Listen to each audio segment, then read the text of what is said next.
Seorang pria melakukan perjalanan malam dari Jakarta menuju Jepara menggunakan bus antar kota. Perjalanan itu melewati kawasan Alas Roban, sebuah hutan yang sudah lama dikenal gelap, sepi, dan penuh cerita tak masuk akal.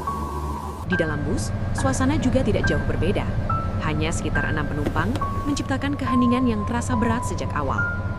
Saat waktu maghrib, Bayu memutuskan untuk sholat di kursinya. Awalnya semua berjalan normal, hingga perlahan suasana berubah. Di tengah sholatnya, ia mulai merasakan sesuatu yang janggal. Sebuah hembusan nafas terdengar jelas di dekat telinganya. Disusul suara tawa kecil, pelan, tapi cukup membuat bulu kuduknya berdiri. Namun saat ruku, pandangannya jatuh ke kursi depan. Di sanalah ia melihat sesuatu yang tidak seharusnya.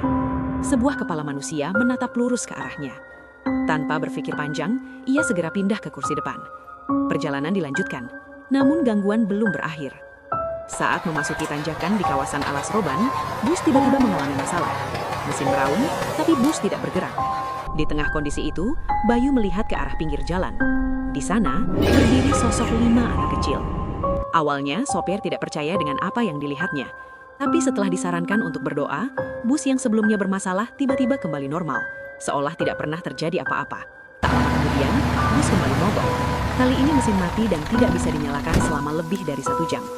Beberapa penumpang turun, mencoba mencari udara segar, sementara Bayu bersama seorang pria bernama Pak Budi memutuskan mencari sesuatu untuk dimakan. Mereka berjalan menjauh dari bus, masuk sedikit ke area hutan. Di kejauhan, terlihat sebuah warung dengan lampu kuning redup. Harapan muncul. Mereka mendekat, namun sejak awal ada yang terasa aneh. Etalasenya kosong, tidak ada makanan yang terlihat. Suasananya sepi, tapi terdengar suara seperti aktivitas dari dalam.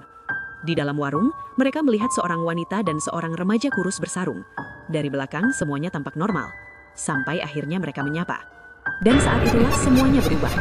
Mereka bukan manusia. Seketika pintu warung tertutup sendiri, terkunci rapat. Kedua sosok itu mulai mendekat perlahan, seolah hendak menyerang. Dalam keadaan panik, Bayu dan Pak Budi memecahkan kaca menggunakan asbak yang ada di meja. Mereka berhasil keluar, tapi Pak Budi terluka parah akibat pecahan kaca. Mereka berlari kembali ke arah jalan.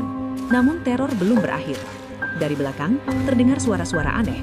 Saat menoleh, mereka melihat sesuatu yang jauh lebih mengerikan. Dan semuanya menuju ke arah mereka. Dengan sisa tenaga, mereka terus berlari. Saat hampir mencapai jalan utama, semua makhluk itu tiba-tiba berhenti. Hanya diam-diam menatap ke arah mereka. Bayu dan Pak Budi berhasil kembali ke bus tepat saat kendaraan itu hampir berangkat meninggalkan mereka. Awalnya penumpang lain marah karena mengira mereka menghilang tanpa alasan. Namun setelah mendengar cerita mereka, suasana berubah menjadi tegang. Tak lama setelah itu, sesuatu yang tak terbantahkan. Semua orang di dalam bus melihat ke arah luar secara bersamaan. Di pinggir jalan, berdiri sosok-sosok yang sama. Mereka diam menatap ke arah bus. Kali ini semua menjadi saksi. Sopir yang sebelumnya tidak percaya langsung menginjak gas dalam-dalam. Musik dangdut yang sebelumnya diputar diganti dengan lantunan solawat.